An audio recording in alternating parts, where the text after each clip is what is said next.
नमस्ते, म राजु कुमार कार्की। म आज नेपाली कथानक चलचित्र जेरी अन टप को बारेमा छोटो चर्चा गर्न गइरहेको छु। मैले यो फिल्म हिजो हेरेँ, यो दिमागमा धेरै घुमिरह्यो।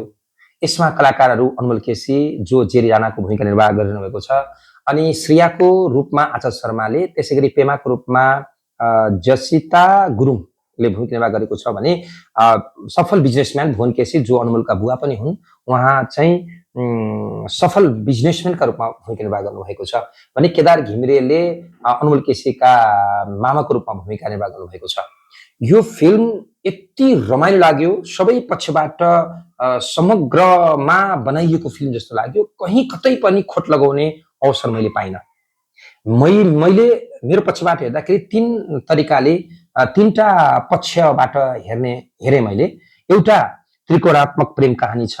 अनमोल केसीसँग आचल शर्माले प्रेम गरेकी छिन्, जो उनी मङ्गेतर पनि हुन्, सुरुदेखि नै हुन् भने पछिल्लो चरणमा जसिता गुरुङ जो माउन्टेनिङ गाइड पनि हुन्, हो उनीसँग प्रेम परेको छ।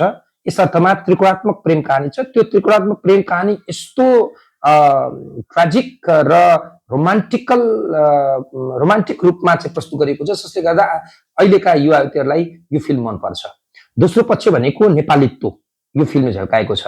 यहाँ नेपालको हिमाली भेगको साधन कल्चरहरू, संस्कृतिहरू, परम्पराहरू, अनि हिमालको बसाई, अनि सर्वोच्च शिखर सगरमाथा माउन्ट एभरेस्टको बारेमा अधिकतम चर्चा गरिएको छ, जसले गर्दा यो फिल्म यो नेपालमा मात्रै चर्चित नभएर विश्वमा एउटा चाहिँ विषयको रूपमा राम्रो फिल्म बनेको छ। किनभने माउन्ट एभरेस्ट भन्ने हिमाल नेपालमा पर्छ भनेर एउटा सन्देश पनि दिन खोजेको छ। त्यसकारण राष्ट्र प्रेमी र राष्ट्रभक्तका लागि यो फिल्म अत्यन्तै मनपर्छ, जसले गर्दा यो फिल्म नेपालीत्व झल्काउने किसिमको फिल्म हो। मैले दुईटा कुरा भने।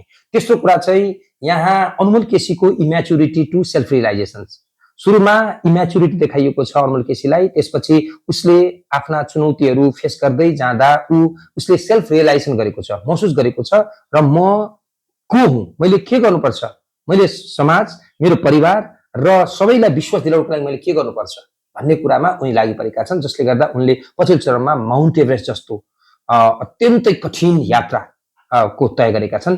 अनि यहाँ अर्को पक्ष के देखाएको छ भने पैसाले मात्रै सबै कुरो पाइँदैन, यसमा साहस, हिम्मत, हैन, अनि सहयोग, सपोर्टको पनि अत्यन्तै जरुरत पर्छ भन्ने कुरा देखाएको छ।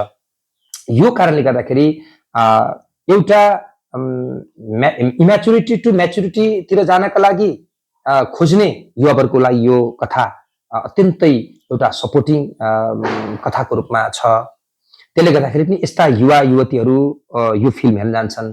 अघि भनेको जस्तै नेपालीत्व, राष्ट्र भाव झल्किने किसिमको फिल्म भएको हुनाले यो राष्ट्र प्रेमीहरू पनि यो फिल्म हेर्न जान्छन् र युवावर्ग जो प्रेम प्रसङ्गमा चाहिँ मनोरञ्जन मान्छन्, हो त्यस्तो किसिमको भावना जुन झल्किन्छ हो त्यो हेर्न पनि जान्छन्। त्यसले गर्दाखेरि यो धेरै पक्षबाट राम्रो बनेको फिल्म छ। अर्को पक्ष भनेको भुवन केसी एज अ फादरको रूपमा छन्। उनले हरेक क्षेत्रमा आफ्ना छोरालाई जितिरहेका छन्, छोराले सबै कुरामा हारिरहेका छन्। एउटा के प्रस्तुत गर्न खोजेको छ भने हरेक बाउ, हरेक समाज हरेक चुनौतीमा चाहिँ ऊ विजय प्राप्त गर्न चाहन्छ, जित्न चाहन्छ, तर एउटा मात्रै पक्ष छ, त्यो हार्न चाहन्छ, जो आफ्नो छोराछोरीसँग हार्न चाहन्छ।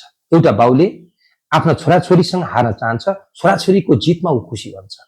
यस अर्थमा भुवन केसीले आफ्नो छोराले जितोस् भन्ने चाहनामा विभिन्न चुनौतीहरू दिन्छन्। त्यो चुनौती बीचमा अनमोल केसी इम्याच्युरिटीबाट सेल्फ रियलाइजेसन गरेर म्याच्युरिटीतिर लम्केको फिल्म छ।